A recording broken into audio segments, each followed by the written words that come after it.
नमस्कार दोस्तों, कैसे हो आप? दोस्तों, आज मैं एक पुस्तक लाई हूँ प्रकृति से जुड़ी हुई। जी हाँ, निनाद एक गूंज प्रकृति की, और इसकी रचिता है डॉक्टर रेणुका श्रीवास्तव। आप देख सकते हैं दोस्तों, यह एक काव्य है, पेपर बैग में 2021 में प्रकाशित हुआ है। बोधि प्रकाशन जयपुर से आया है यह, और पृष्ठ है 88, और इसका मूल्य, जी हाँ, इसका मूल्य मात्र 120 रुपए। मैं थोड़ा सा परिचय देना चाहूंगी रेणुका जी का। रेणुका जोधपुर निवासी हैं, शिक्षा विभाग राजस्थान से 28 वर्ष की सेवा काल के पश्चात इन्होंने स्वैच्छिक सेवा निवृत्ति ली है। अनेक कविताओं और आलेखों का इनके प्रकाशन हो चुका है। ऑल इंडिया रेडियो जोधपुर में वहां इनकी वार्ताओं का प्रसारण भी हुआ है।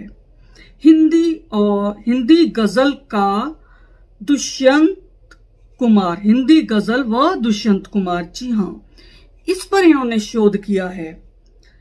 तो डॉक्टर रेणुका की यह प्रथम कृति है, और यह पहलोठी की संतान, जी हाँ, यह कृति इनकी पहलोठी की प्यारी पुत्री है, और इन्होंने इसको समर्पित किया है प्रकृति के हर सूक्ष्म और विराट रूप को समर्पित किया इन्होंने। मुक्त छंद की 65 छोटी बड़ी कविताएं हैं, और भूमिका लिखी है श्री विट्ठल जी ने। मैं जरूर पढ़ना चाहूंगी। भूमिका में श्री विनोद विट्ठल जी हैं। इन्होंने कहा है कि नए कवि ओस की तरह होते हैं, नए, चमकदार और कोरे। इसलिए किसी कवि की पहली किताब बारिश की बूंद की तरह नई होती है, संभावनाओं से भरी और नई दुनिया का पता देती है।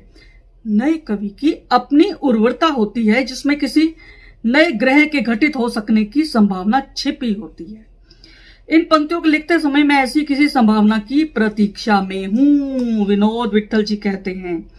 इन्होंने कहा है कि रेणुका ध्वनि के प्रभाव को बहुत गंभीरता से समझती हैं, और इसलिए उनके शिल्प में पढ़ने की सुविधा का ध्यान रखा गया है। पृष्ठ 56 पर रेणुका जी की एक कविता है कि हम गलत समय में जी रहे हैं। जी हाँ, विनोद जी कहते हैं कि यह कहने का साहस केवल कवि में ही हो सकता है, क्योंकि वह लगातार दुनिया को अपने तरीके से सुधारने की कोशिशों में लगा रहता है। बिल्कुल सत्य कहा विनोद जी ने। और अब मैं बात करूंगी अपनी बात। रेणुका जी क्या कहती हैं आत्मकथ्य में कि मेरी काव्य यात्रा जब से शुरू हुई तभी से मेरे मन में प्रकृति की गूंज थी। मैंने इस निनाद को सुना, जाना और महसूस किया। प्रकृति हमेशा मुस्कुराते हुए जीवन जीने की प्रेरणा देती है। बहुत सही कहा इन्होंने। और अब मैं इसके बारे में बताती हूं कि मुझे यह काव्य पढ़कर ऐसा लगा कि इन कविताओं में खामोशी बुनी गई है, जिससे यादों का पैरहन तैयार हुआ है, जिसे पहनकर एहसासात दिल के रेगिस्तान पर मौन गूंज के कदमों से चहलकदमी करते रहे।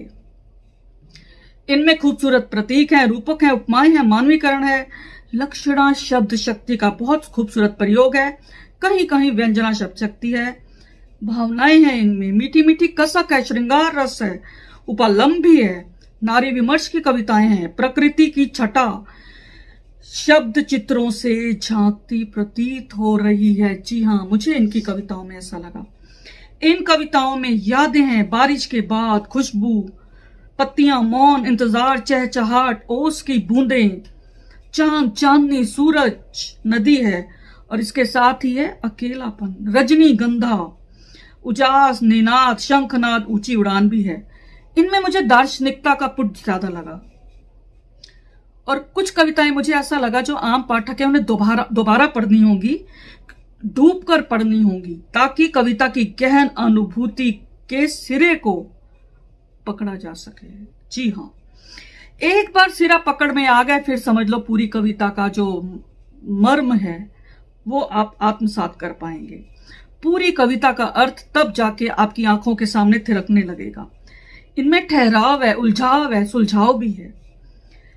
और पुण्यों का फल एक कविता है 75 नंबर पेज पर, मैं वो जरूर पढ़ना चाहूंगी, क्योंकि मुझे ऐसा लगा कई कई तो बातें वो दिल की कर गई। कि शहरों की सड़कों पर दौड़ती गाड़ियों के बीच खो जाती लाचारी, बेबसी, असहाय बुजुर्गों, बच्चों की सुबह की सैर के बाद सेहत के लिए पीते जूस, उनके सामने खड़े हाथ पसारे लाचार बच्चे जो सिर्फ पेट की अग्नि को शांत करने की जुगत में घूमते दिखाई देते हैं, किंतु उनकी ऐसी कार से झांकता टॉमी अपनी गुर्राहट से सहमा देता उन्हें। 1,84,00,000 भोग कर बड़े भाग्य से मिले इस मानुष तन के पुण्य उस टॉमी के पुण्यों से छोटे कैसे हो गए। इसमें वे सिर्फ भगवान से जवाब मांग रही हैं कि आप बताइए कि उनके पुण्य, टॉमी का पुण्य कैसे बड़ा हुआ। हालांकि छोटे बच्चों का भीख मांगना बिल्कुल उचित नहीं है, क्योंकि उनके माँ बाप उनसे भीख मंगवाते हैं। छोटे बच्चों को तो स्कूल में होना चाहिए, लेकिन इसमें उन्होंने कहा कि जो पशु है उसकी सेवा कीजिए, लेकिन कारों में घुमाना और छोटे बच्चों को दुत्कारना, अगर आप उन्हें भीख नहीं दे सकते तो उन्हें स्कूल में भर्ती करा सकते हैं, थोड़ा सा प्रयास करिए, या उन्हें ट्यूशन दे सकते हैं। तो मुझे ऐसा लगा कि वे ऐसा चाहती हैं और हम सब भी शायद ऐसा ही चाहते हैं। अब मैं इनकी कविता पढ़ूंगी। संकेत समय का पहली कविता है। भोर के ओर छोर बहती बयार पूरब की, समाधि में मग्न समय देह पर लिखता गगन, नरगिस की कलम से भविष्य। बहुत सुंदर रूपक। अंजुरी भर जल जैसा जीवन पीता जाता समय रह जाता रीतापन। जी हाँ, हम सभी लोग कहीं ना कहीं रीतापन हम में भी है। नमी अब भी है शेष, जो संकेत है हमारे होने का समय के पास।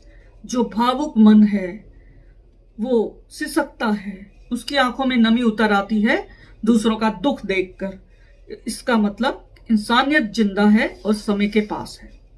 एक और प्यारी कविता मुझे लगी, बड़ी छोटी सी है कि यादें महकते हार के धागे सी। आहा, उपमा देखिए। यादें महकते हार के धागे सी, फूल झड़ने पर भी रह जाती बाकी जहां खुशबू। बहुत सुंदर। और अब 64 पेज है, इस पे मैं शीर्षक कविता जरूर पढ़ना चाहूंगी।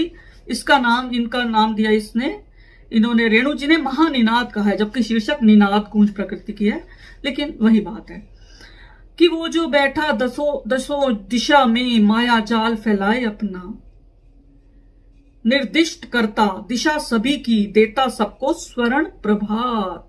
पहचान गए होंगे आप। रहता साथ सदा वो सबके, देता सबको शुभ प्रकाश, खोल पिटारा देता सबको सपनों का सुंदर संसार, थाम हाथ फिर साथ निभाता, देता खुशियों की सौगात, समझो तुम भी उसको अपना, चलो थाम कर उसका हाथ, जीवन यात्रा सफल हो सबकी, हो जीत का महानिनाद महानिनाद महानिनाद। जी हाँ, जीवन एक यात्रा है और सूर्य हमें इसी बात का संदेश देता है। और अब आखिरी है चांदनी, बहुत सुंदर श्रृंगार रस की। श्वेत शुभ्र वस्त्र धारण कर, श्वेत फूलों का श्रृंगार कर, केशों को सवार, इठलाती खिलखिलाती, चांद के रथ पर हौले से पांव रख, संसार के मुख्य द्वार से प्रवेश कर, पूरी धरा पर शांत हो विश्राम करती, तुम चांद मंत्र मुग्ध हो, चांद मंत्र मुग्ध हो, निहारता तुम्हें निहारता तुम्हें निहारता तुम्हें भोर होने तक। जी हाँ, तो दोस्तों प्रकृति की छटा निराली देखिए इसमें। तो आपको पसंद आई होगी ये वीडियो, आप इसको लाइक करें, सब्सक्राइब करें चैनल को, इसको आप शेयर भी करें, कमेंट भी करें, और मुझसे जुड़े रहने के लिए आपका बहुत बहुत शुक्रिया। धन्यवाद दोस्तों।